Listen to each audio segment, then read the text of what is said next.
वक्त ने फंसाया है लेकिन मैं परेशान नहीं हूं, हालातों से हार जाऊं मैं वैसा इंसान नहीं हूं। तो आप सभी चैंपियंस का स्वागत है अड्डा 24/7 क्लास 9 एंड 10 यूट्यूब चैनल पर। और सीबीएसई ने जो अपने वेबसाइट पर एडिशनल क्वेश्चन प्रैक्टिस के लिए अपलोड किया था उसी का मैं सोल्यूशन देने आया हूं। आपको केमिस्ट्री का तो सोल्यूशन मिल गया, लेकिन उस सैंपल पेपर जो एडिशनल क्वेश्चन प्रैक्टिस है उसमें जो फिजिक्स के क्वेश्चन है जो मैंने वादा किया था कि वो भी दूंगा आपको, तो आज के सेशन में मैं फिजिक्स के सोल्यूशन कराऊंगा। तो ध्यान से सेशन को पूरा एंड तक देखिएगा। क्वेश्चन बहुत अच्छे लेवल के हैं और क्वेश्चन को समझकर उनका आंसर जो मैं देने वाला हूं उनको करीब से गौर कीजिएगा और समझिएगा कि वो आंसर क्यों गए, है ना। तो आपके पास क्वेश्चन भी आएंगे और फिर उनका सोल्यूशन भी दूंगा, उनको एक्सप्लेन भी करूंगा ऐसा क्यों हुआ। तो स्टार्ट करें, चलिए। तो बिना किसी देरी के स्टार्ट करते हैं।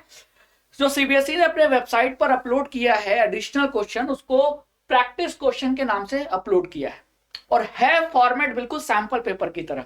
यानी कि सीबीएसई ने आपको एक और सैंपल पेपर आपके हाथ में थमा दिया कि लो बच्चा, बोर्ड एग्जाम के पहले थोड़ा और प्रैक्टिस कर लो और अच्छे क्वालिटी के क्वेश्चन प्रैक्टिस कर लो।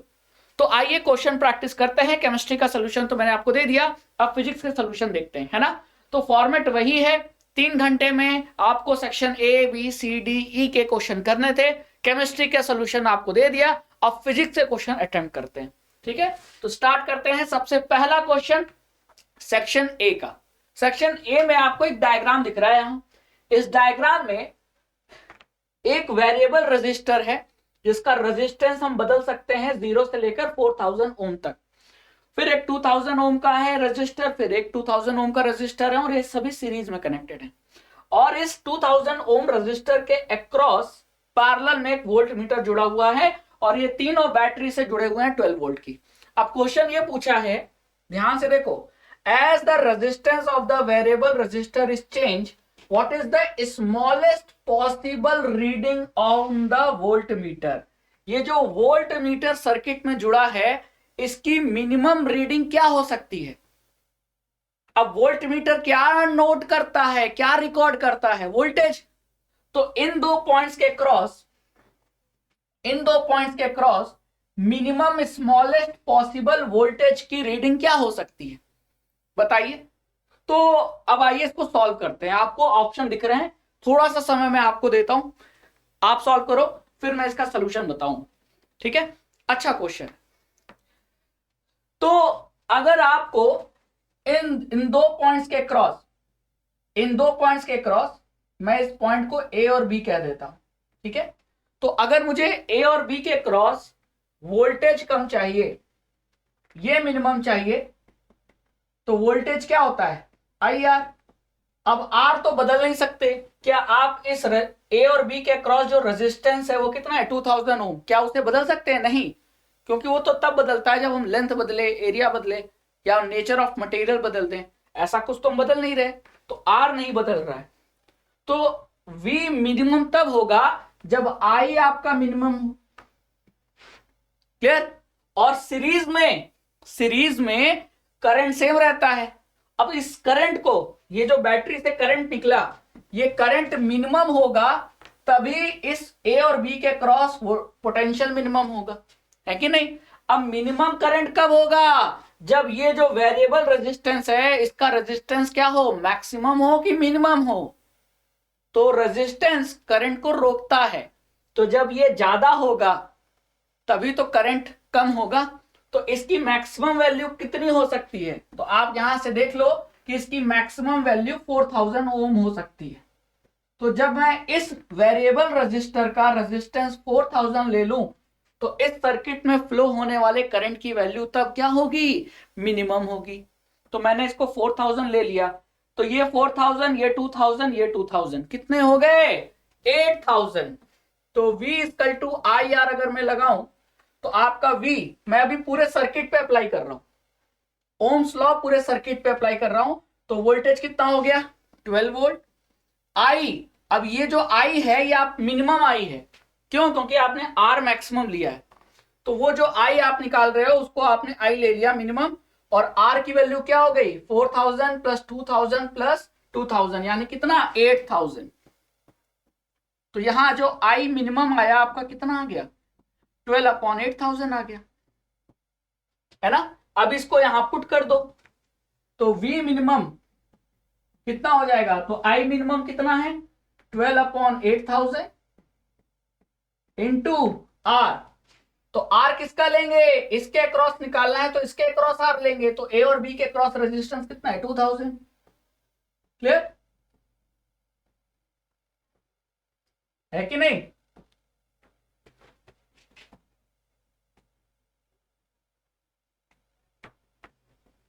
एक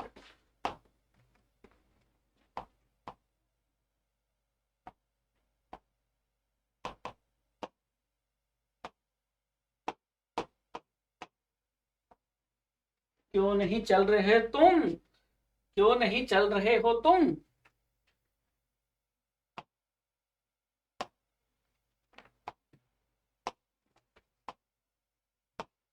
क्लियर, मैंने 2000 ले लिया। अब ये 30 इस 30 से कट जाएगा, ये हो जाएगा आपका 4 और 4 से कटेगा तो 3। तो आपका जो मिनिमम वोल्टेज है अक्रॉस ए और बी, यानी ये वोल्ट मीटर की मिनिमम रीडिंग कितनी आएगी 3 वोल्ट। तो हमारे इस क्वेश्चन का आंसर क्या होगा, आप ही बताइए। इस क्वेश्चन का हमारा आंसर होगा 3 वोल्ट। डन, तो बी इज द आंसर।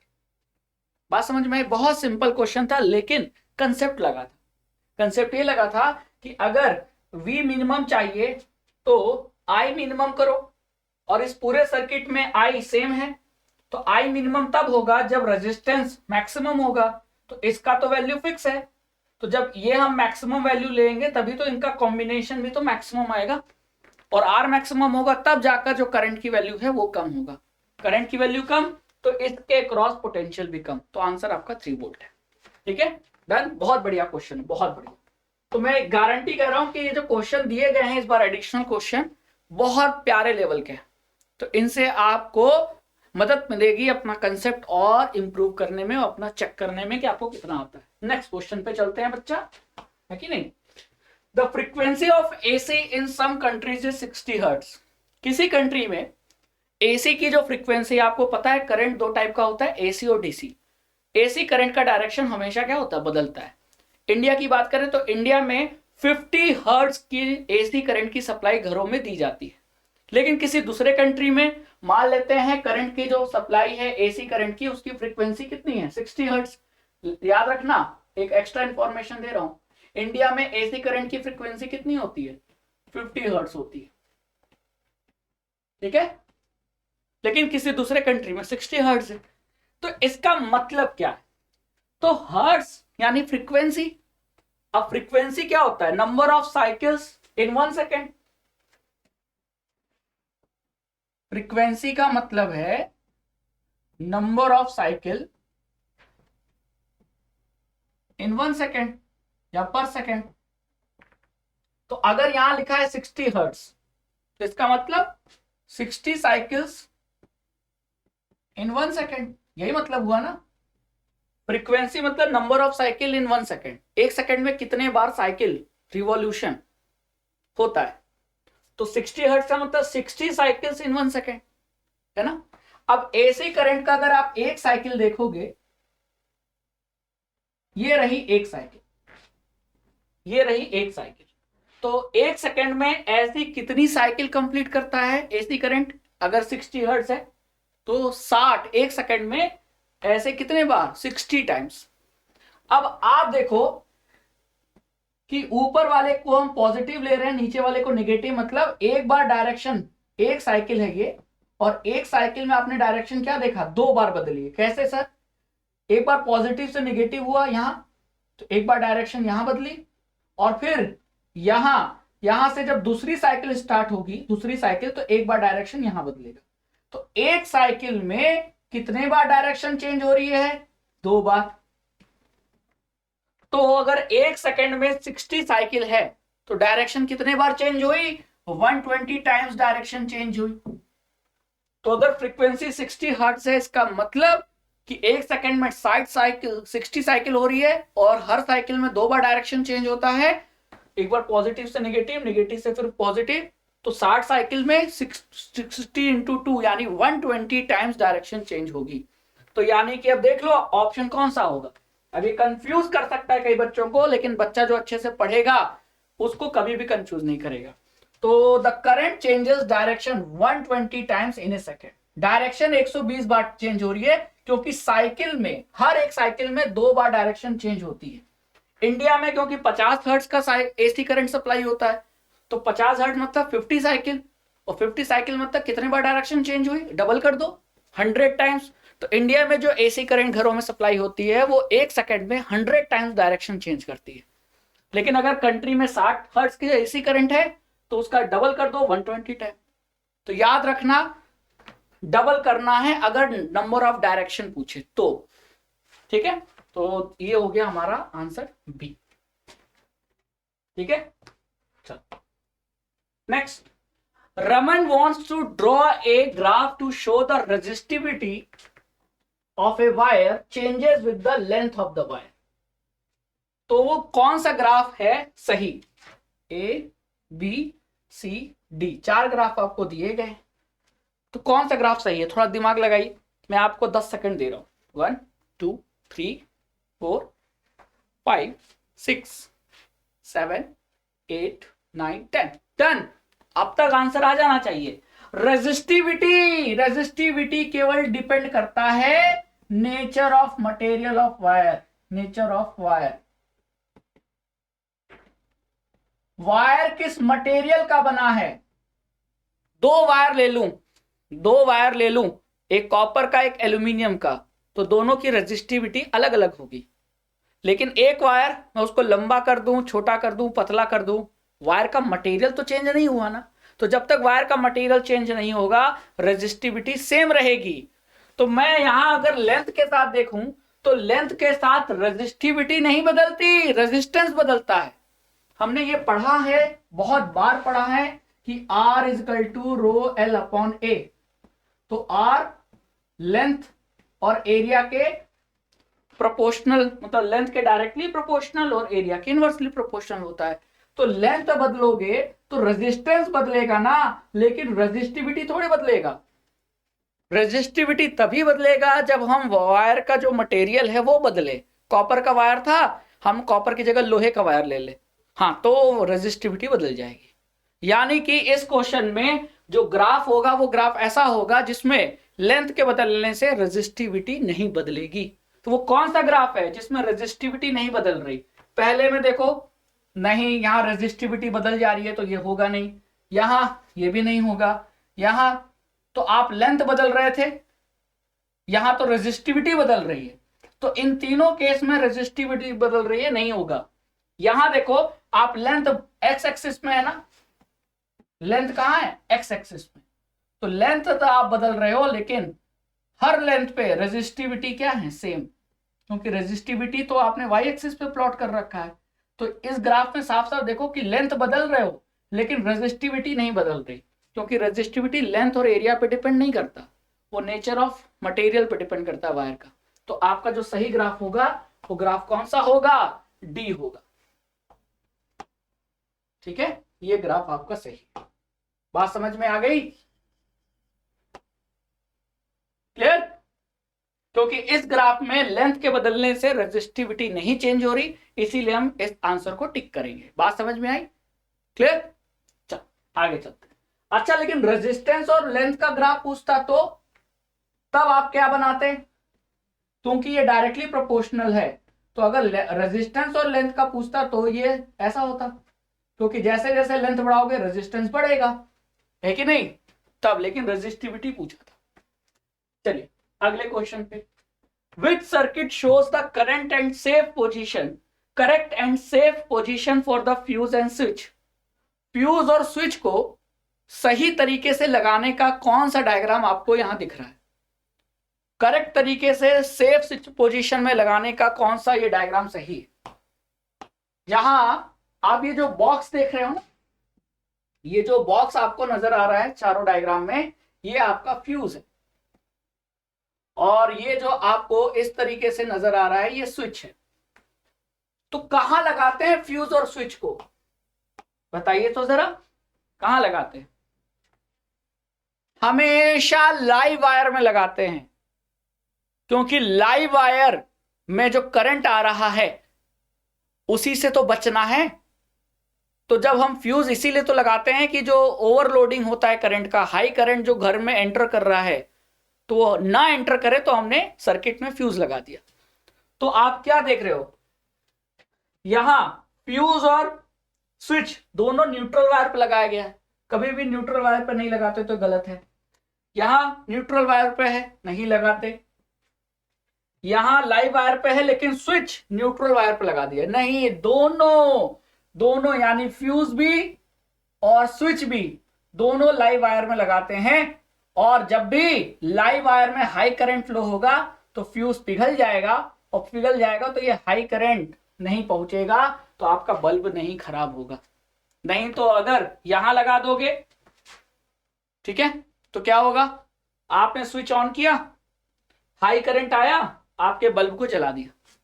तो स्विच फ्यूज लगाने का फायदा ही क्या हुआ कि जब हाई करंट से आपका बल्ब खराब हो गया। तो क्यों फायदा नहीं हुआ, क्योंकि आपने फ्यूज को न्यूट्रल वायर पे लगाया था।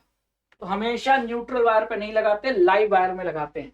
और इन्हीं दो वायर के बीच का जो पोटेंशियल डिफरेंस होता है वो 220 वोल्ट होता है। यानी न्यूट्रल वायर को आप 0 वोल्ट पे मान सकते हैं और यहां 220 वोल्ट पे मान सकते हैं। तो आपका आंसर सही होगा ए इज द राइट आंसर। ठीक है, नेक्स्ट। अब आपका आ गया है असर्शन रीजन। बहुत ही अच्छा क्वेश्चन है। तो अभी भी सेक्शन ए में ही चल रहे हैं हम, और सेक्शन ए में जो आखिरी क्वेश्चन है वो असर्शन रीजन का दिया है। तो अब आप पढ़िए और बताइए क्या होगा answer. Both A and R are true and R is the correct explanation. A होगा क्या, बी होगा क्या, सी होगा कि डी होगा। तो असर्शन को पहले पढ़िए। हमेशा अटेम्प्ट करने का तरीका ये होना चाहिए कि आप पहले उसको पढ़िए और फिर बताइए। तो यहां देखिए क्या लिखा है, ए stationary charge particle placed in a magnetic field experience a force. किसी मैग्नेटिक फील्ड में अगर आप किसी चार्ज पार्टिकल को रखते हो रेस्ट पोजीशन पे, क्योंकि दो चीज हो सकती है, दो पॉसिबल है ना, पॉसिबिलिटी दो है। दो पॉसिबिलिटी क्या है, ये मैग्नेटिक फील्ड है ना। अब इसमें मैंने एक मूविंग चार्ज को रख दूं और एक स्टेशनरी चार्ज को रख दूं। स्टेशनरी का मतलब है रेस्ट, तो फोर्स किस पे लगेगा, तो याद रखिएगा फोर्स केवल मूविंग चार्ज पर लगता है। अगर आप एक मूविंग चार्ज को मैग्नेटिक फील्ड में रखोगे तो ही उस पर फोर्स लगेगा। लेकिन यहां क्वेश्चन में क्या बोला है, स्टेशनरी चार्ज।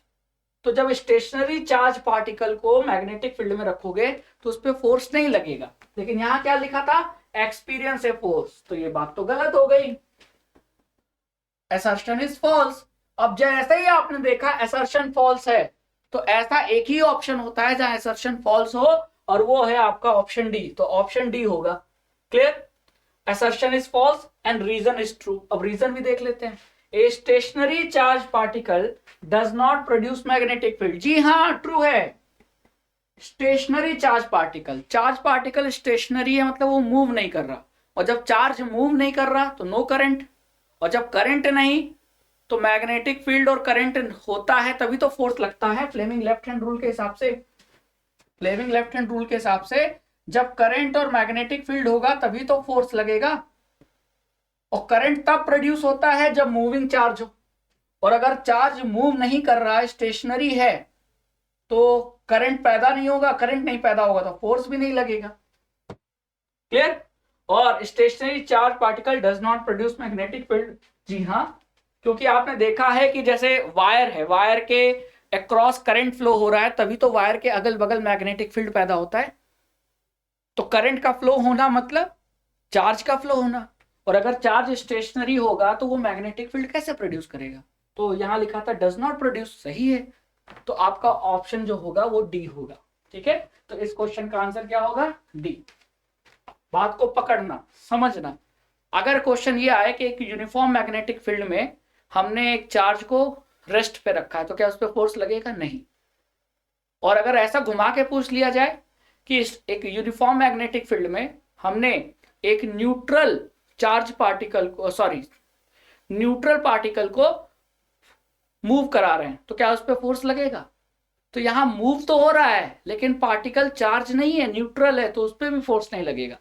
यानी फोर्स तभी लगेगा जब पार्टिकल पे चार्ज हो और वो मूव करे। अगर रेस्ट पे है तो भी फोर्स नहीं लगेगा, और अगर पार्टिकल पे चार्ज नहीं है तो भी फोर्स नहीं लगेगा। बात ध्यान रखना, ठीक है। चलो, तो ये हो गया। अब आगे चलते हैं नेक्स्ट क्वेश्चन पे। Section B, section B start हो चुका है, और सेक्शन बी में ये क्वेश्चन नंबर 25 है, जो फिजिक्स का क्वेश्चन था। तो इसके दो पार्ट है, यानी दो ऑप्शन है और दिया हुआ है, दोनों में से आप कोई भी अटेम्प्ट कर सकते हैं, और ऐसा आपको भी बोर्ड एग्जाम में मिलेगा। तो मैं वही कह रहा हूं कि बोर्ड एग्जाम में आपके पास कुछ क्वेश्चंस में चॉइस रहेंगे, क्लियर। कहीं इंटरनल चॉइस रहेगा और कहीं आपको पूरे क्वेश्चन में चॉइस रहेगा। जैसे यह क्वेश्चन नंबर 25 में आप पूरा या तो ऊपर वाला करो या पूरा नीचे वाला करो, दोनों में से कोई एक करना है। तो पहले हम ऊपर वाले को सॉल्व करते हैं। क्या लिखा है? White light is pass through a prism to yield a spectrum. एक प्रिज्म से व्हाइट लाइट पास हो रही है, तो आपको भी पता है क्या होगा, लाइट का डिस्पर्सन होगा। वो व्हाइट लाइट 7 अलग अलग कलर में स्प्लिट हो जाएगी, डिवाइड हो जाएगी, बेंड हो जाएगी, और एक स्पेक्ट्रम बैंड ऑफ 7 कलर्स मिलेगा, जिसे हम विबग्योर कहते हैं। तो क्वेश्चन ये पूछा है, A part, the ray of which colour will show the minimum angle of deviation and which one will show the least angle of deviation. तो पहले पार्ट को आइए सॉल्व करते हैं। तो ये है डायग्राम। तो डायग्राम में जब प्रिज्म से व्हाइट लाइट एंटर करेगी तो ये मुझे मिला स्पेक्ट्रम, है ना। स्पेक्ट्रम में violet, indigo, blue, green, yellow, orange, red. तो सबसे कम डेविएशन कहां मिला? तो आप मिनिमम डेविएशन देख रहे हो किसमें? रेड में। डेविएट होना मतलब मुड़ना, तो जो कम मुड़ेगा वही तो ऊपर है, जो ज्यादा मुड़ जाएगा वो तो नीचे आ जाएगा। तो मिनिमम डेविएशन रेड में और मैक्सिमम डेविएशन पूछे, जो कि पूछा भी है, मैक्सिमम डेविएशन किस लाइट में है? वॉयलेट कलर में। तो ये हमारा ए पार्ट का आंसर आ गया। डन। इससे आप लोग एग्री कर रहे हो? जी हाँ। यहां डेविएशन सबसे ज्यादा है वॉयलेट में, इसीलिए वो नीचे है, और नीचे का मतलब किसके करीब? प्रिज्म के बेस के करीब। और रेड में डेविएशन कम है, इसीलिए वो ऊपर है। ठीक है, चलिए अब आ जाओ। ठीक है, ए पार्ट हो गया। The ray of which colour will show the maximum angle of deviation. तो मैक्सिमम एंगल ऑफ डेविएशन कौन शो करेगा? आपका violet. And which one will show the least angle of deviation. तो वो आपका कौन शो करेगा? रेड। अब बी पार्ट में आते हैं। A blue coloured ray just pass through a glass prism, what will be the colour of the emergent ray? Justify your answer. यानी प्रिज्म से, ये रहा प्रिज्म, ये रहा प्रिज्म, और प्रिज्म से हम एक ब्लू कलर की जो लाइट है उसे गुजार रहे हैं, है ना।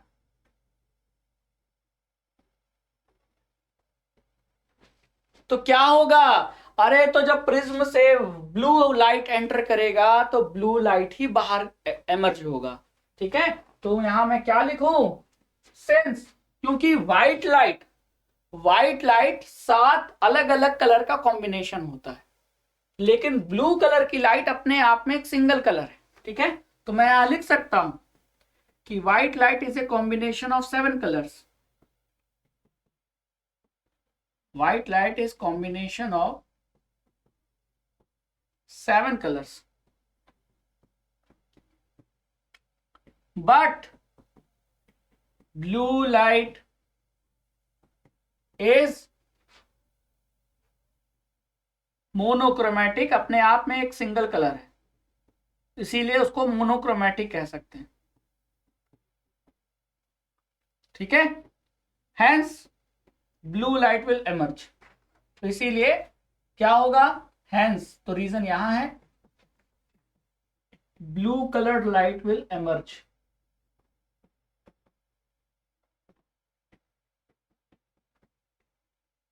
Will emerge from the prism. Prism से कौन सी लाइट बाहर निकलेगी? ब्लू कलर की ही लाइट बाहर निकलेगी। ये रहा आंसर। ठीक है, क्लियर। तो हमारे बी पार्ट का भी आंसर आ गया कि जस्टिफाई करना था तो थोड़ा लिखना पड़ेगा। तो what will be the colour of the emergent रे, तो एमर्जेंट रे का कलर क्या है, ब्लू। ब्लू क्यों, क्योंकि ब्लू अपने आप में एक सिंगल कलर की लाइट है, तो वो लाइट एंटर करेगी तो वही बाहर निकलेगी। अगर ब्लू की जगह कुछ और कलर ले लेता तब भी यही आंसर होता। तो 7 कलर तभी दिखेंगे जब व्हाइट लाइट एंटर करेगी, ठीक है। व्हाइट लाइट के अलावा कोई भी दूसरी कलर, ब्लू, ऑरेंज, रेड जाएगा तो वही कलर बाहर निकलेगा, ठीक है। तो ये क्वेश्चन तो हमने दोनों पार्ट सॉल्व कर लिए। अब क्वेश्चन नंबर 25 का अगला, myopia is also known as near sightedness, ठीक है।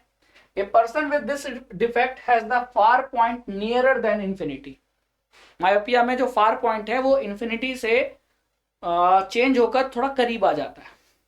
तो draw a neat ray diagram to depict image correction of myopic eye. तो मायोपिक आई को सही करने के लिए क्या यूज करते हैं, कॉन्केव लेंस। तो आपको एक ऐसा मायोपिक आई का रे डायग्राम बनाना था जिसमें लेंस भी दिखाना है और ये भी दिखाना है कि किस तरीके से जो इमेज है वो अब रेटिना पे बन रहा है, और लेबलिंग भी करनी थी। तो इसका ये जो डायग्राम है ये आपका रे डायग्राम सही है, ठीक है। तो ये डायग्राम बनाना था जिसमें लेबलिंग के साथ, तो लेबलिंग करना होगा तो मैं इसको क्या कहूंगा, ये आपका कॉन्केव लेंस है, ये ह्यूमन लेंस है, ह्यूमन आई लेंस, फिर ह्यूमन आई लेंस, ये जो है आपका रेटिना है, फिर और ये इमेज बन रही है। Done done. तो यहां डाइवर्ज होने की वजह से अब देखो लाइट रेज ऐसा लग रहा है कि इंफिनिटी से आ रही है, तो इमेज कहां बन जा रही है, रेटिना पे बन जा रही है। तो ये रे डायग्राम बनाना था। बात समझ में आ गई। तो हमने क्वेश्चन नंबर 25 का सेकंड पार्ट भी कर लिया। तो draw a neat ray diagram to depict image correction for a myopic eye using a suitable lens. तो हमने ऐसा रे डायग्राम बनाया है जिसमें सुटेबल लेंस को भी दिखाया है। डन। चल आगे चलते हैं। तो आपको एक चीज ये पता करनी है, मायोपिया, हाइपरमेट्रोपिया, प्रेसबायोपिया का जो डायग्राम दिया है ना चैप्टर में एनसीईआरटी बुक में, वो डायग्राम पढ़ के जाना, इसका मतलब कि इंपॉर्टेंट है, ठीक है। चलिए आगे चलते हैं नेक्स्ट। अब सेक्शन सी पे आ गए। सेक्शन सी पे आ चुके हैं हम लोग, क्लियर। चलिए सेक्शन सी में ये क्वेश्चन पूछा है, बहुत प्यारा क्वेश्चन पूछा है। आइए देखते हैं, समझते हैं और फिर इसका आंसर खोजेंगे। An object of height h is kept eight point p। Point p पर ये कॉनकेव मिरर है। मिरर देखते ही समझ में आ गया, ठीक है। ये कॉनकेव मिरर है और कॉनकेव मिरर के सामने ये फोकस हो गया, ये सेंटर ऑफ कर्वेचर, और हमने p पॉइंट पर एक ऑब्जेक्ट रखा है जिसकी हाइट कितनी है, h। The height of the image produce is h dash. और ऑब्जेक्ट को यहां रखने पर जो इमेज बनी उसका हाइट क्या है, उसका हाइट h डैश है। तो height of image is h dash, height of image. तो याद रखना h ऑब्जेक्ट की हाइट है और h डैश इमेज की हाइट है। f is the focus and c is the centre of curvature. तो पहला पार्ट ये बोला है कि if the object is now moved two point c, अगर ऑब्जेक्ट को हम पॉइंट c पर ले जाएं, will the height of the image now produced be less than, equal to और greater than h dash। तो अभी जब p पर ऑब्जेक्ट रखा है तो जो इमेज बन रहा है वो h डैश हाइट का बन रहा है, और अगर आप ऑब्जेक्ट को p से उठाकर c पे रखोगे तब जो इमेज बनेगा वो इमेज क्या इस वाली इमेज से बड़ा बनेगा, बराबर साइज का बनेगा कि छोटा बनेगा। तो दोनों पोजीशन पर एक बार P पर रखो तो इमेज कितनी बड़ी बनी, और एक बार ऑब्जेक्ट को C पे रखो तो जो इमेज बनी, दोनों इमेज को कंपेयर करके बताना है, ठीक है। तो अब जरा याद करो, कॉनकेव मिरर के सामने जब object centre of curvature of focus के बीच में होता है तो इमेज कहां बनती है, बियॉन्ड C बनती है। याद आया, याद आया कि नहीं? अभी याद आ जाएगा। ये देखो रे डायग्राम। तो ऑब्जेक्ट फोकस और सेंटर ऑफ कर्वेचर के बीच में हो तो जो इमेज बनती है सी के बियॉन्ड बनती है, रियल इन्वर्टेड बनती है और एनलार्ज बनती है, बड़ी बनती है। ठीक है, अब ये तो दे रखा है, ये दे रखा है कितना, एच डैश। अब क्वेश्चन में ये बोला था कि अगर इमेज को पी से उठाकर, ये पॉइंट पी था ना, पी से उठाकर सी पे रख देते हैं तो जो इमेज बनेगी, तो अगर आप ऑब्जेक्ट को सी पे रखोगे तो इमेज कैसी बनेगी? Real inverted. कहां बनेगी? वही सी पर ही बनेगी, वही सी पर ही बनेगी। क्लियर? और सेम साइज की बनेगी। लेकिन इस, अब आपको ऑब्जेक्ट्स के कंपैरिजन में सेम साइज की बनेगी, लेकिन ऑब्जेक्ट से कंपैरिजन करके नहीं बताना है। अब आपको ये बताना है कि अब ये जो इमेज बनी, ये जो इमेज है, अब पहले वाले इमेज के कंपैरिजन में ये क्या बनेगी? बात मेरी समझ में आई? जब आपने ऑब्जेक्ट को पी से उठाकर सी पे रखा तो जो इमेज बनी, तो ये बनी इमेज। इस इमेज की साइज इस प्रीवियस इमेज की साइज के कंपैरिजन में क्या है? तो इन दोनों इमेज को अगर आप कंपेयर करोगे तो आपको ये पता है कि सी पे जो इमेज बनेगी वो इस इमेज से छोटी होगी। तो हम आंसर क्या लिखेंगे? हम आंसर क्या लिखेंगे? तो हमारे ए पार्ट का आंसर है the height of the image produce, ये वाली जो इमेज प्रोड्यूस हुई when the object is at C, जब ऑब्जेक्ट सी पर है तो जो इमेज बनी वो इमेज की साइज इस वाली इमेज के कंपैरिजन में छोटी होगी। ये वाली कौन सी इमेज है? H dash. बहुत प्यारा क्वेश्चन था। अब जिसको ये रे डायग्राम याद होगा, इमेज फॉर्मेशन याद होगा, वही बता पाए। हमने पढ़ा है कि जब ऑब्जेक्ट इन्फिनिटी पे हो, कॉनकेव मिरर के सामने ऑब्जेक्ट इन्फिनिटी पे हो तो इमेज कहां बनती है? फोकस पे। ऑब्जेक्ट बियॉन्ड सी हो तो इमेज कहां बनती है? बिटवीन, बताइए कहां? Between pole and centre of curvature. अब जब सी पे हो तो आप क्या देख रहे हो? जैसे जैसे ऑब्जेक्ट को करीब लाओगे कॉनकेव मिरर के सामने, इमेज दूर होती जाती है और उसकी साइज बढ़ती जाती है ना? तो जब ऑब्जेक्ट सी पर तो इमेज भी सी पर। ऑब्जेक्ट को और करीब ले आए, कहां रख दिया? सी और एफ के बीच में, तो ये इमेज और दूर हो जाएगी और बड़ी हो जाएगी। तो यानी ये जो इमेज है एच डैश वो बड़ी है, लेकिन जब ऑब्जेक्ट को सी पे रखा तो जो इमेज बनी वो इस एच डैश से छोटी है। तो आंसर होगा विल बी लेस देन। बात समझ में आई? चलिए, तो हमने ए पार्ट तो सॉल्व कर लिया। अब इसके बी पार्ट पे आते हैं। If the focal length of the mirror is 20 centimetre, इस मिरर का फोकल लेंथ 20 सेंटीमीटर है, and the distance between point P and C, P और C के बीच में जो डिस्टेंस है वो 10 सेंटीमीटर है, then determine the distance of between the images produced when the object is kept at P and C. तो आपको determine the distance between the images produced when the object is kept at P and C, यानी difference पता करना है। Determine the distance between, ठीक है? यानी कि बहुत प्यारा क्वेश्चन है, कई बार पढ़ने पर समझ में आएगा।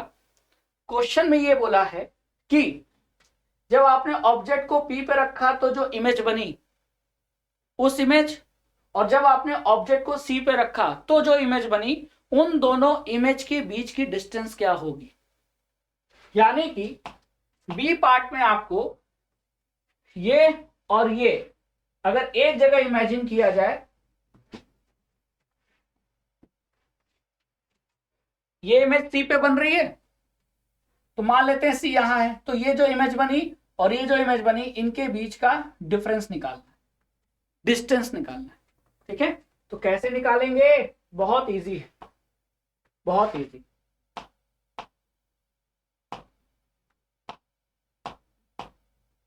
देखो, इसमें आपको 2 बार लगाना पड़ेगा। क्या? 2 बार आपको फॉर्मूला लगाना पड़ेगा। ठीक है, क्लियर?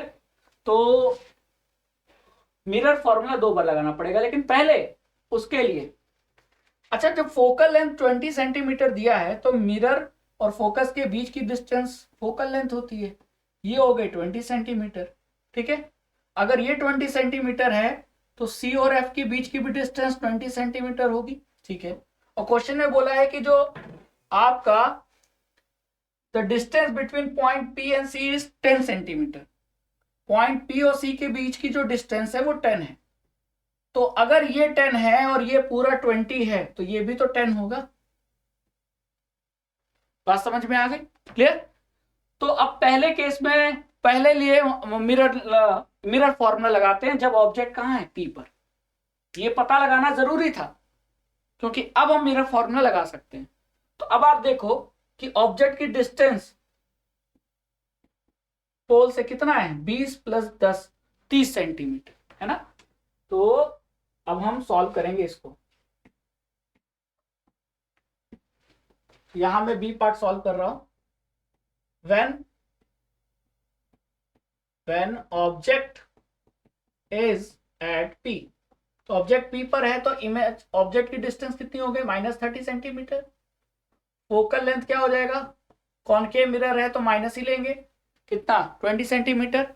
अब इमेज की डिस्टेंस निकालना है तो लगाओ mirror formula, 1/v + 1/u = 1/f, है ना। तो 1/v ये हो जाएगा -1/30, ये हो जाएगा -1/20। 1/v = -1/20 + 1/30। क्लियर? इसका ले लेंगे एलसीएम तो कितना आएगा, 30 और 20 का 60 आना चाहिए।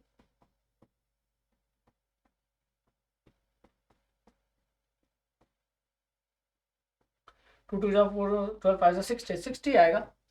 तो ये कितने टाइम्स आएगा आप ही बताइए। ये 23 टाइम्स आएगा और ये 2 टाइम्स आएगा, तो ये आ जाएगा आपको -60। तो v की वैल्यू आ गई -60। ठीक है, क्लियर? पहले केस में जब ऑब्जेक्ट कब है, कहाँ है, P। और दूसरा case when object is at C, जो ऑब्जेक्ट C पर है। तो जब ऑब्जेक्ट C पर है, जब ऑब्जेक्ट C पर है तो ऑब्जेक्ट की डिस्टेंस कितनी हो जाएगी, 20 + 10 + 10 यानी 40, है कि नहीं। तो ये लगाओ आप, u हो जाएगा आपका -40 और फोकल लेंथ तो वही होगा -20 सेंटीमीटर। मिरर फॉर्मूला लगा देते हैं, 1/v + 1/u = 1/f। 1/v ये हो जाएगा -1/40, हो जाएगा -1/20। 1/v = हो जाएगा -1/20। क्लियर? ये हो जाएगा +1/40। और फिर यहाँ इसको सॉल्व करोगे तो ये हो जाएगा, इसका एलसीएम लो, 20 40 का एलसीएम, 20 40 का एलसीएम लोगे तो 2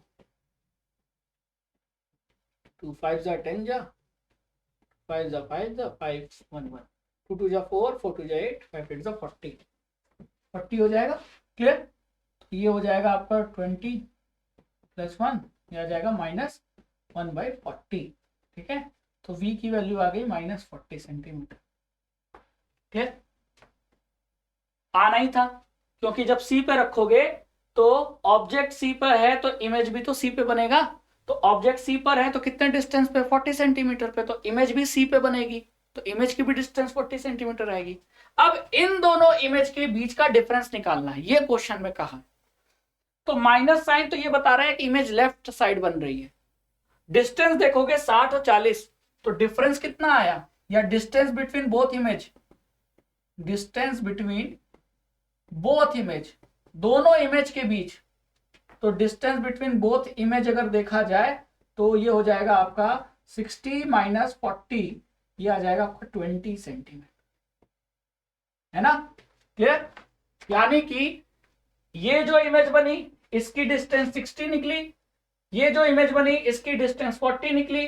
तो ये 60 और 40 माइनस कर देंगे तो दोनों इमेज के बीच का डिस्टेंस, देखो क्वेश्चन यही पूछा है, तो डिस्टेंस बिटवीन द इमेजेस, तो वो डिस्टेंस कितना आ गया, 60 - 40 20 सेंटीमीटर। दोनों इमेज के बीच का डिस्टेंस 20 सेंटीमीटर है। बहुत प्यारा क्वेश्चन था, कई बच्चे फंस जाते हैं लेकिन आपको फंसना नहीं है। ठीक है, चलो next question, question number 31। Question number 31 में बोला है कि एक ऑब्जेक्ट कॉन्वेक्स लेंस के सामने रखा है, तो जो इमेज बन रही है स्क्रीन पर वो उतनी शार्प नहीं बन रही, धुंधली बन रही है। ठीक है, तो what changes can you make to the following to form a sharp and in focus image on the screen. अगर हम चाहते हैं कि इस इमेज जो बन रही है वो स्क्रीन पर उसकी शार्प इमेज बने, क्लियर इमेज बने, तो आप क्या करोगे, क्या चेंज करोगे। पहला आपको दिया है ऑब्जेक्ट की डिस्टेंस, तो ऑब्जेक्ट की डिस्टेंस में ऐसा क्या करोगे कि जो स्क्रीन पे इमेज बने वो शार्प बने, बताइए।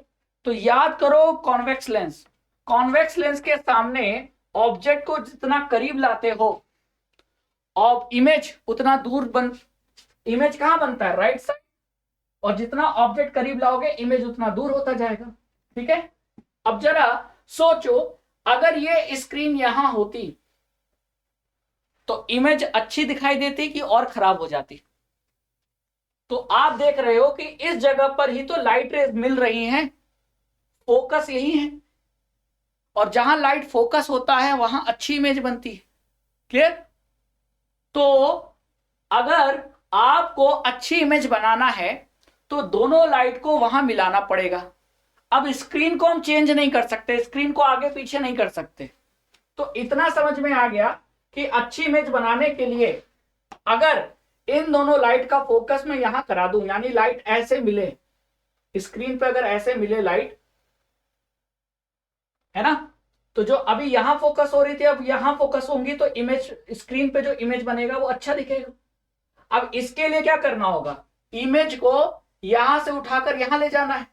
तो इमेज दूर कब जाएगा, जब आप ऑब्जेक्ट को करीब लाओगे। तो पहला चेंज क्या करोगे, ऑब्जेक्ट की डिस्टेंस में। अगर आपको शार्प इमेज चाहिए तो पहला चेंज लाओगे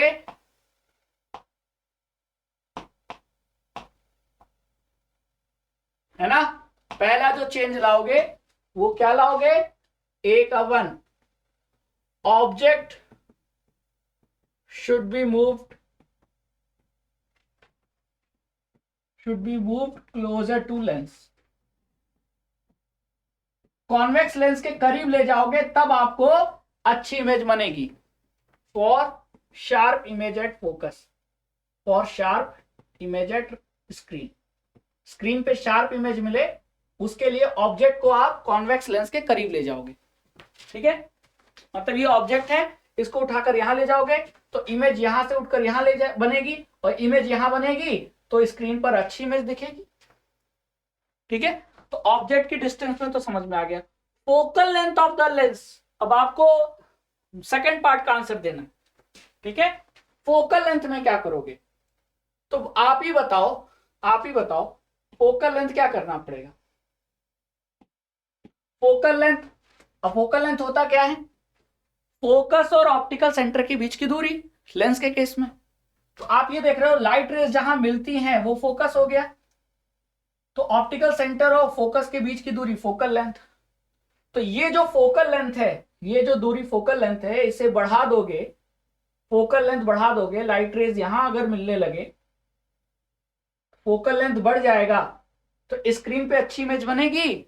तो फोकल लेंथ में क्या चेंज करोगे, तो फोकल लेंथ आपको बढ़ाना पड़ेगा कि कम करना पड़ेगा, बढ़ाना पड़ेगा। तो मैं इसका आंसर क्या लिखूंगा, ए के सेकंड पार्ट का मैं आंसर लिखूंगा कि focal length of the convex lens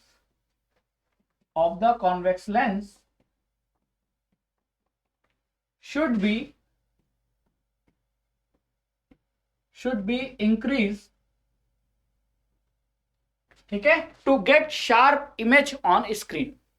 ठीक है, to get sharp image on screen, sharp image on screen. बात समझ में आई। तो दो चीज चेंज करना, ऑब्जेक्ट को करीब ले जाना है और फोकल लेंथ बढ़ाओगे, तब जाकर आपको स्क्रीन पे जो इमेज बनेगी वो अच्छी शार्प इमेज बनेगी। ठीक है, तो हमने ए पार्ट का तो आंसर दे दिया। अब आ जाओ बी पार्ट पे। सुनीताज ऑप्थेल्मोलॉजिस्ट मतलब आंखों का doctor, suggest her to use a lens of power -2 dioptre to correct her vision. अपने विजन को करेक्ट करने के लिए जो आंखों का डॉक्टर है वो सुनीता को क्या बोलता है कि आप एक -2 डायोप्टर का पावर का लेंस यूज करो। तो what type of lens should she use, तो वो किस टाइप का लेंस यूज करे। तो सर लेंस का पता कैसे चलेगा कि वो लेंस कॉन्वेक्स है कि कॉनकेव है। तो पावर से। कैसे सर पावर से, आप ही बताइए बताइए। तो अगर मैं बी का पहले पार्ट का आंसर दूं तो आप देख रहे हो पावर -2 डायोप्टर है। तो किस लेंस का पावर माइनस में होता है, जिसका फोकल लेंथ भी माइनस में होगा, है कि नहीं, क्योंकि पावर बराबर 1/f। तो लेंस का पावर माइनस में है तो फोकल लेंथ भी माइनस में होगा। और किस लेंस का फोकल लेंथ माइनस में होता है, कॉनकेव लेंस का। तो यहां मैं कह सकता हूं कि जो लेंस इज कॉनकेव, और कॉनकेव लेंस को ही क्या कहते हैं, कन्वर्जिंग लेंस। तो आपको लेंस का पता चल गया कि लेंस जो है, डॉक्टर ने जो लेंस सजेस्ट किया है वो कॉनकेव लेंस सजेस्ट किया है। तो सुनीता जब दुकान पे जाएगी और बोलेगी भैया चश्मा दे दो, तो कॉनकेव लेंस यूज करना पड़ेगा चश्मे में। ठीक है, तो हमें पहले पार्ट का आंसर मिल गया। डन। तो याद रखना पावर का जो साइन है, पावर के साइन से आपको पता चल जाएगा लेंस कैसा है। पावर प्लस में है तो लेंस कॉन्वेक्स, पावर माइनस में है तो लेंस कॉनकेव। फिर what should be the focal length of the lens, lens का फोकल लेंथ क्या होना चाहिए। तो जब पावर दिया है तो फोकल लेंथ निकल जाएगा, आपको फॉर्मूला बताया ना मैंने, तो बस लगाओ फॉर्मूला। सेकंड पार्ट, तो पावर आपका इक्वल टू 1/f। यहां से मैं f को क्या लिख सकता हूं, 1/p। ठीक है, अब आपका पावर कितना है, पावर है -2 डायोप्टर। ठीक है, तो ये आपका माइनस तो आ गया 1/2 मतलब 0.5। ठीक है, और फोकल लेंथ किस में आएगा, मीटर में आएगा। तो आंसर आ गया -0.5 मीटर। ये रहा आपका आंसर। क्लियर। तो हमने बी का सेकंड पार्ट भी कर लिया। फिर थर्ड पार्ट में क्या पूछा है, an object is kept at 10 centimetre in front of the lens of the power -2 dioptre, find the distance where the image is produce.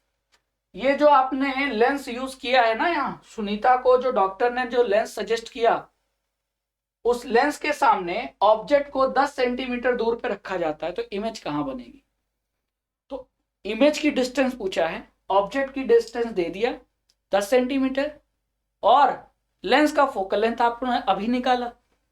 तो आपको दो चीज पता है, तीसरी चीज पता कर लोगे, आप पता करते हैं,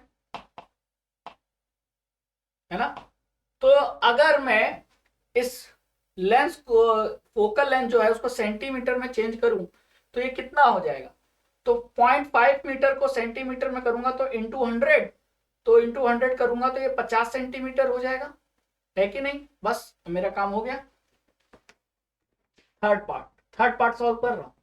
आपको ऑब्जेक्ट की डिस्टेंस दिया है कितनी, 10 सेंटीमीटर, और आपको पता ही है ऑब्जेक्ट हमेशा माइनस लेते हैं। और जो लेंस था जो सुनीता यूज कर रही थी उसका फोकल लेंथ कितना है, सेंटीमीटर में 50 क्यों करना पड़ा, क्योंकि ऑब्जेक्ट भी सेंटीमीटर में, नहीं तो 0.5 मीटर से काम चल जाता हमारा। लेकिन ऑब्जेक्ट देखा हमने 10 सेंटीमीटर सेंटीमीटर में दिया है, तो फोकल लेंथ भी सेंटीमीटर में रखना पड़ेगा। अब क्योंकि लेंस है तो लगाओ lens formula, 1/b - 1/u = 1/f। 1/b minus u आपका माइनस में है तो -1/10 = ये आपका फोकल लेंथ किस में आएगा, माइनस में आएगा ना, तो ये हो जाएगा -1/50। देखो फोकल लेंथ माइनस में है तो ये -50 सेंटीमीटर होगा। अब इसको सॉल्व कर लेते हैं, तो ये हो जाएगा 1/b minus minus plus 1/10 = 1/50। Clear. अब यहां से सॉल्व करेंगे तो ये हो जाएगा -1/50 - 1/10। यहां से एलसीएम आ जाएगा 50, ये हो जाएगा -1, ये हो जाएगा आपका 10 5 है ना। फिर 50 1 जा तो -1, ठीक है। ये हो जाएगा आपका 10 5 -5, तो ये हो जाएगा -6/50। -6/50 को अगर b निकालूंगा तो -50/6, और -50/6 को करूंगा तो -6 8 48 208.33। ये रहा आंसर, -8.33 सेंटीमीटर, ये रहा आंसर। तो हमने थर्ड पार्ट भी कर दिया सॉल्व। तो एक चीज से दूसरी चीज निकल के आ रही है ना। चलो नेक्स्ट क्वेश्चन पे चलते हैं, हमने ये क्वेश्चन सॉल्व कर लिया है। Let's move to next question. Question number 32। Sunita ने एक इलेक्ट्रिक प्लग, अपने आयरन का जो इलेक्ट्रिक प्लग था ना जो सॉकेट में लगाते हैं, उसको निकाला। ठीक है, she bought a three pin plug as shown below. Sunita had to replace the electric plug of her cloth iron. उसके सुनीता के घर में आयरन था, उसका प्लग खराब हो गया था तो उसको रिप्लेस करना था। तो सुनीता गई दुकान पे और दुकान से एक 3-पिन प्लग खरीद के ले आई, जैसा कि यहां दिख रहा है। When she removed the old plug, अब जब उसने पुराने प्लग जो खराब हो गया था उसको हटाया, तो सुनीता को उस प्लग के अंदर 3 कलर के वायर दिखे, रेड, ब्लैक और ग्रीन। अब उस पे क्वेश्चन पूछा है। क्वेश्चन पूछते ही समझ में आ गया कि याद होगा magnetic effect of electric current में लास्ट में दिया है ना एसी डीसी करंट के बारे में, और वहां आपको तीनों टाइप के वायर समझाया है, earthing wire, main wire, neutral wire, समझाया है कि नहीं। तो वो इसी से क्वेश्चन है। तो अब पहला पार्ट देखते हैं कि to which pin on the plug should she connect the green wire. तो जो प्लग के अंदर ग्रीन वायर दिखा, 3 कलर के वायर दिखे, रेड, ब्लैक और ग्रीन। अब पुराना प्लग तो खराब हो गया था, सुनीता ने नया प्लग खरीदा। अब नए इस प्लग में उसको ये तीनों तार जोड़ने हैं, तो वो ग्रीन वाला जो वायर है वो किसके साथ जोड़े, पी के साथ जोड़े, क्यू के साथ जोड़े कि आर के साथ जोड़े, पहला क्वेश्चन। तो जरा बच्चों सोचो कि ये जो ग्रीन वायर है ये कौन सा वायर होता है, ये अर्थिंग वायर होता है। और अर्थिंग वायर को हमेशा किससे जोड़ना चाहिए, लंबे वाले टर्मिनल से, लंबे वाले पिन से। तो कौन है, ये वाला है, तो आपको पी से जोड़ना होगा। सुनीता को ग्रीन वायर किससे जोड़ना होगा, पी से। तो यही इस क्वेश्चन का आंसर है। देखो अर्ध वायर क्या करता है, अर्ध वायर किसी मेटल बॉडी पर, इलेक्ट्रिकल अप्लायंस जिसकी बॉडी मेटेलिक है, उस पर अगर कोई करंट रहेगा तो हम टच करेंगे तो क्या हो जाएगा, करंट लगेगा। भाई मान लो प्रेस है, प्रेस में करंट आ रहा है, अब करंट कहीं से लीक करेगा तो वो लीक करके करंट आयरन के या किसी इलेक्ट्रिकल अप्लायंसेस की मेटेलिक बॉडी पे चला जाएगा, और उस मेटेलिक बॉडी को छुएंगे तो हमको करंट लगेगा। तो हमको करंट ना लगे इसलिए क्या करते हैं कि उस करंट को जो अप्लायंस की मेटेलिक बॉडी पे आ गया उसे जमीन के नीचे भेज देते हैं, और इसके लिए हमको अप्लायंस को जोड़ना पड़ेगा अर्थ वायर के साथ। तो जब आप अप्लायंस को अर्थ वायर का ये जो बड़ा वाला प्लग का ये जो बड़ा वाला टर्मिनल होता है ना, हमेशा यही अर्थ वायर से जोड़ते हैं। क्लियर। तो अब पहले पार्ट का मुझे आंसर देना हो तो मैं क्या दूंगा, बताइए कि पिन के किस पार्ट से सुनीता ग्रीन वायर को जोड़े। तो आंसर ये है कि पी टर्मिनल से, पी पार्ट से, है ना। तो मैं यहां लिख देता हूं, क्लियर, कि the green wire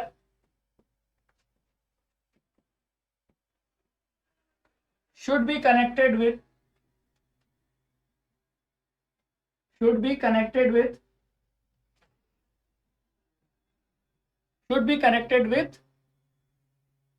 P part of the electric plug। ठीक है, क्लियर, बात समझ में आ गई। तो पहला आंसर तो हो गया। दूसरा, to which part of the cloth iron is the green wire connected. ठीक है, to which part of the cloth iron is the green wire connected. Iron के किस पार्ट पर ग्रीन वायर कनेक्टेड है, बात समझ में आई। तो अब आप जरा इसका आंसर दीजिए, क्या होगा आंसर। अब आप ही बताइए कि खतरा कहां था। अगर आपके पास प्रेस है तो जो प्रेस है उसका जो बॉडी है ना, मेटेलिक बॉडी, करंट वहां आ सकता है, बात समझो। भाई वायर, प्रेस से वायर निकला है, और वायर का जो प्लग है वो हमने सॉकेट में लगा दिया। तो जो ग्रीन वायर है उसको किससे जोड़ा गया है? उसको जोड़ा गया है ये जो वायर आयरन का जो ये मेटेलिक बॉडी है इससे जोड़ा गया है, ताकि अगर इस पे कहीं तरीके से करंट लीक करके यहां आ जाए तो वो करंट, क्योंकि हमने इसको ग्रीन वायर से जोड़ दिया, तो वो करंट इस ग्रीन वायर के होते हुए कहां आएगा? यहां पिन में, और पिन से कहां चला जाएगा? सॉकेट में, और सॉकेट से धरती पे। तो हमको ये ग्रीन वायर प्रेस के किस पार्ट से जोड़ना चाहिए? प्रेस के जो मेटेलिक बॉडी है उससे जोड़ना चाहिए। तो यही आपका सेकंड पार्ट का आंसर है। ठीक है, और यहां अगर हम सी पार्ट को देखें तो state the function of green wire. तो ग्रीन वायर का फंक्शन बताना है। तो ग्रीन वायर जो ओवरलोडिंग करंट है, जो या लीकेज जो करंट है जिससे हमको शॉक लग सकता है, उससे बचाना इसका काम है।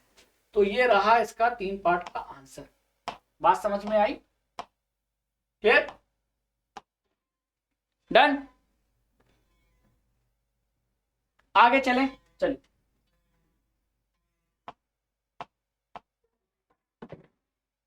अब आ जाते हैं सेक्शन डी पे।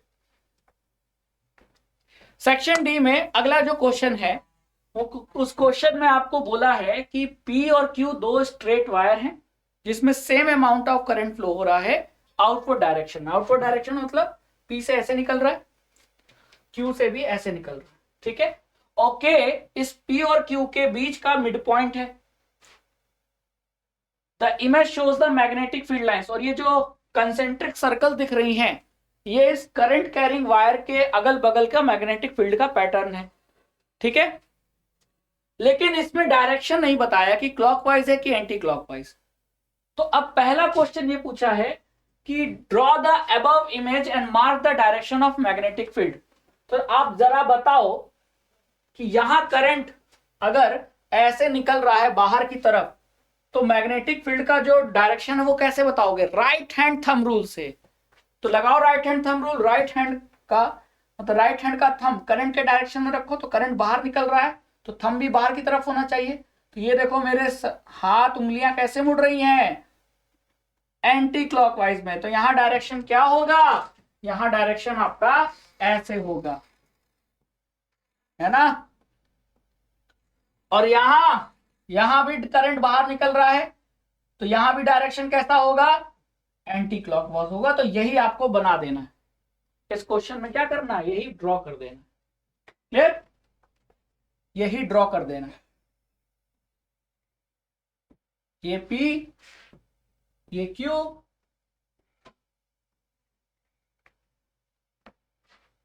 ठीक है, यही आपको ड्रॉ कर देना है।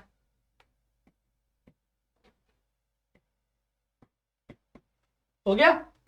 डन? तो यहां राइट हैंड थंब रूल लगाना था। Right hand thumb rule.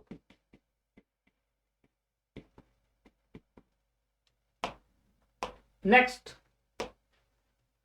if current in the wire is increased, how will the strength of magnetic field around P and Q change? Draw the magnetic field lines around P and Q to represent this change. अब आ जाओ diagram पे वापस आ जाओ। अगर इस P और Q में जो करंट फ्लो हो रहा है उस करंट को बढ़ा दें तो मैग्नेटिक फील्ड पर क्या असर पड़ेगा? तो हमको पता है कि मैग्नेटिक फील्ड की जो स्ट्रेंथ होती है वो करंट पे डिपेंड करती है।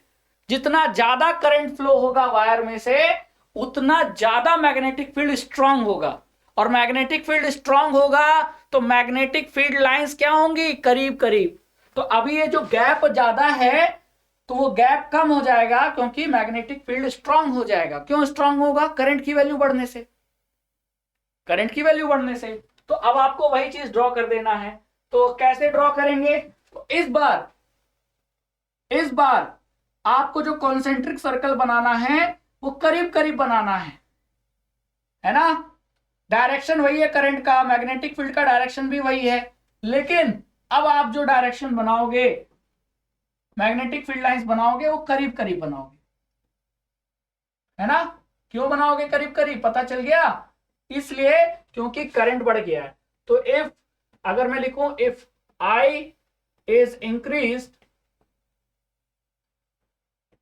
then strength of magnetic field, strength of magnetic field will also increase. ठीक है, स्ट्रेंथ भी बढ़ेगी, और स्ट्रेंथ बढ़ेगी तो जो मैग्नेटिक फील्ड लाइंस है वो क्या हो जाएंगी, क्लोज हो जाएंगी. ठीक है, बस ये बना देना था, draw the magnetic field lines. तो देखो डिस्टेंस कम हो गया, है कि नहीं. चलो next question. If B is the magnetic field at point K due to the current in wire P, what will be the magnetic field due to P and Q at the midpoint K? अब यानी कि पहले वाले diagram में आओ, पहले वाले diagram में अब दोनों वायर में करंट आउटवर्ड है, तो दोनों वायर के वजह से K पॉइंट पर मैग्नेटिक फील्ड क्या होगा. तो अब आप खुद ही सोचो कि अगर एक कॉन्सेंट्रिक सर्कल बढ़ता जाएगा तो P के वजह से यहां जो मैग्नेटिक फील्ड का डायरेक्शन होगा वो क्या होगा. तो आप देख रहे हो इस पॉइंट पर जितने हैं लाइंस, हर जगह डायरेक्शन क्या है, ऐसा है. तो K पे भी क्या होगा, P के वजह से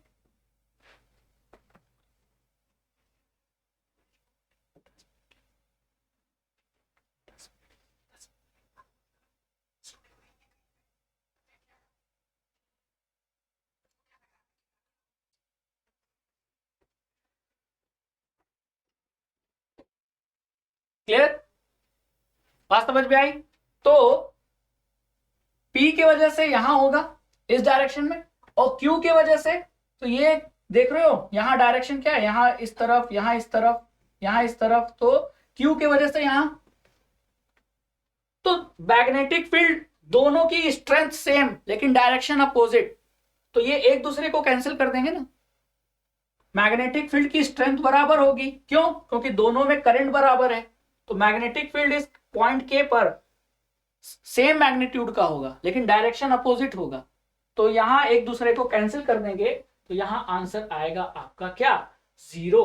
ठीक है, तो मैं यहां लिख देता हूं कि K पर P के वजह से ऐसा और Q के वजह से ऐसा, डायरेक्शन अपोजिट.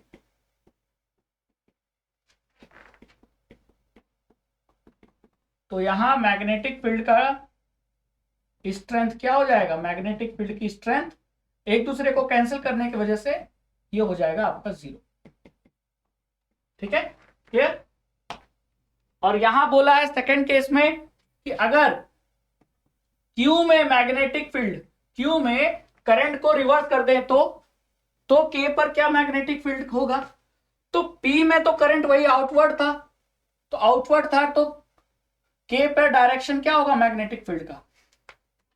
लेकिन Q में अब डायरेक्शन रिवर्स कर दिया, अब करंट बाहर नहीं निकल रहा, अब करंट अंदर जा रहा है. तो करंट अंदर जा रहा है तो जो मैग्नेटिक फील्ड लाइंस का जो पैटर्न होगा वो अब ऐसा होगा.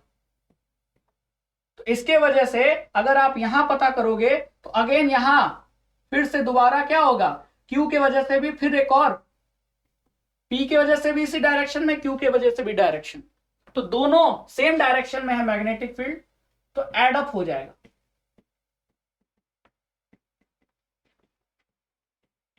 तो B और B कितना हो जाएगा, 2B हो जाएगा.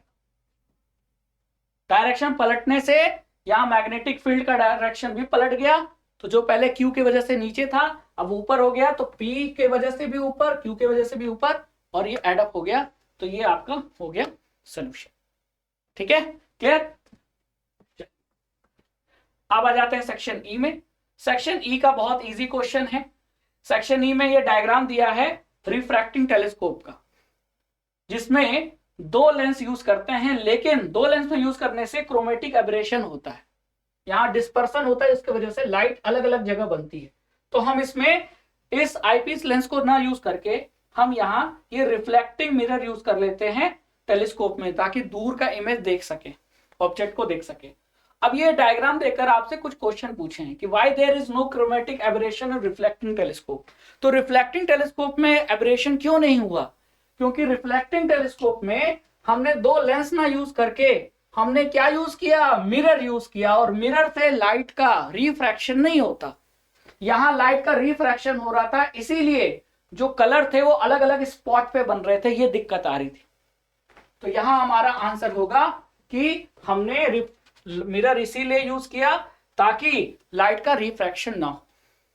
रिफ्रैक्शन होगा क्योंकि प्रिज्म से भी लाइट का रिफ्रैक्शन होता है, डिस्पर्सन होता है।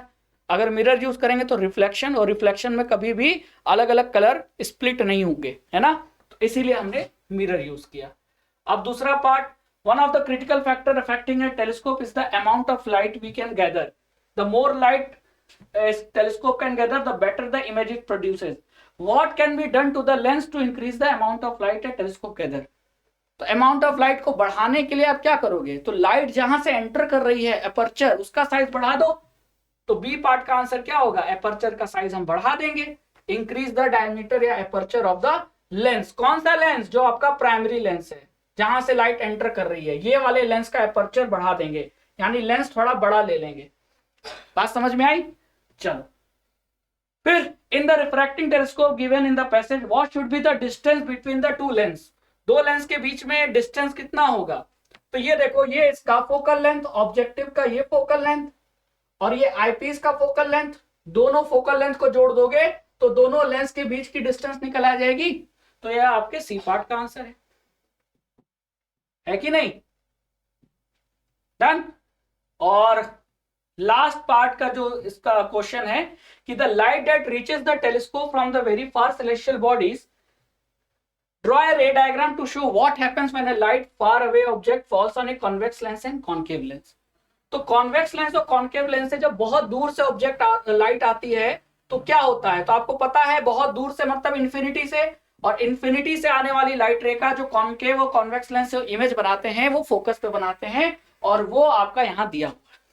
और इसके जो ऑप्शनल में जो क्वेश्चन दिया है उसमें मिरर का पूछा है कि बहुत इन्फिनिटी ऑब्जेक्ट से जब कोई लाइट रे आती है तो उसका डायग्राम बनाना है, और ऑप्शन में तो यहाँ लेंस का हमने बना दिया, तो मिरर का भी बना लेते हैं, दोनों में से कोई एक करना था।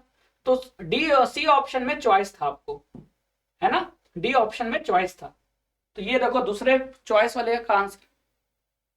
तो इन्फिनिटी से आने वाली सेलेस्टियल बॉडीज मतलब इन्फिनिटी से आने वाले ऑब्जेक्ट का इमेज फोकस पे बनता है या फोकस से आते हुए दिखाई देता है। डन। तो ये था आपका सोल्यूशन हमारा एडिशनल क्वेश्चन प्रैक्टिस का। तो आई होप कि आपको ये सेशन अच्छा लगा। कमेंट सेक्शन में जरूर बताइए। Thank you so much and जय हिंद।